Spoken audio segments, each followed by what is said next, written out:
আজি আমি বনাম হাঁহৰ মাংস, বলক চাই লওঁ। উতলা পানী দিলে বেছি ভাল, জলদি এৰাই যায় নোমবিলাক। এতিয়া গৰম পানী ঢালি দিয়া হ'ল, ধুনীয়াকৈ মানে চাৰিওফালে পানী ঢালি দিয়া হ'ল। এতিয়া আধা চিলোৱা হৈ গ'ল।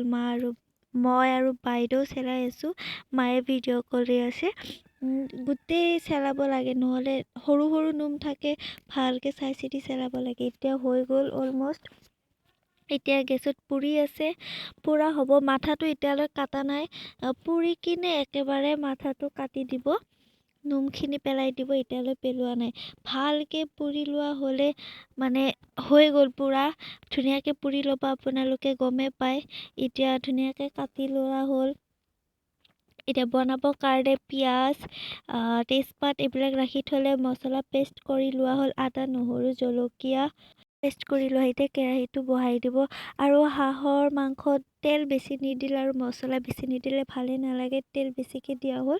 এতিয়া 5টামান পিঁয়াজ কাটি লোৱা হৈছিল, সৰু সৰু চায়ে কাটি লোৱা হৈছিল 5টামান। এতিয়া গোটেইখিনি পিঁয়াজ দি কিনে এতিয়া পিঁয়াজখিনি ভাজি ল'ব। যেতিয়া লাহে লাহে ভাজি থাকিব, কালাৰ সলনি হ'ব, ৰঙা হৈ যাব। পূৰা যেতিয়া পিঁয়াজখিনি ৰঙা হৈ যাব, তেতিয়া মাংসখিনি ঢালি দিয়া হ'ব। এয়া মাংসখিনি ঢালি দিয়া হৈ আছে। এতিয়া আকৌ পিঁয়াজৰ লগত মাংসখিনি আকৌ এবাৰ ভাজিব, ধুনীয়াকৈ লাৰিব। ভাজি কিনে এতিয়া আৰু অলপ ভাজি কিনে মছলা দিয়া হ'ব। মই দেখাই আছোঁ আপোনালোকক। এতিয়া ভাজি আছে আৰু অলপ টাইম ভাজিব লাগিব। এতিয়া এয়া যিমানখিনি মছলা পেষ্ট কৰি লোৱা হৈছিল, গোটেইখিনি ঢালি দিলে।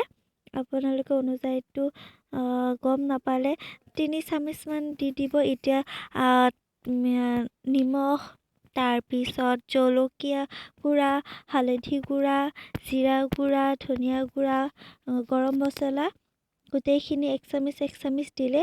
আৰু সোৱাদ অনুযায়ী নিমখটো আপোনালোকে দি দিব। এতিয়া এই মছলাখিনি লৈ লগত মাংসখিনি আকৌ এবাৰ ভাজা হ'ব। কালাৰটো চেঞ্জ হৈ আহিছে, পূৰা ৰঙা হৈ গৈছে। অলপ টাইম 5 মিনিটমান লাৰিয়ে থাকিব লাগিব, কাৰণ অলপ পানী পানী আছে, গোটেইখিনি শুকাব। চব ধুনীয়াকৈ ভাজা হৈ আছে, তেলবিলাক উঠিছে। মানে হাঁহত বহুত তেল আছিল, দেখাই পাইছে থাকাতে। এতিয়া আৰু ধুনীয়াকৈ ভাজিয়ে থাকিব আপোনালোকে। যিমান ভাজিব আৰু বেছি ভাল লাগে মাংসটো খাই কিনে, মছলাটো আৰু বেছি টেষ্ট হয়। এতিয়া আৰু অলপ পানী দি কিনে মাংসটো ভাজি লোৱা হ'ব। এতিয়া এই মছলাটো সিজিব, তাৰ কাৰণে অলপ পানী দিছে। তাৰপিছত গেছটো কমাই দিয়াৰ পিছত এতিয়া আকৌ ভাজি থাকিব।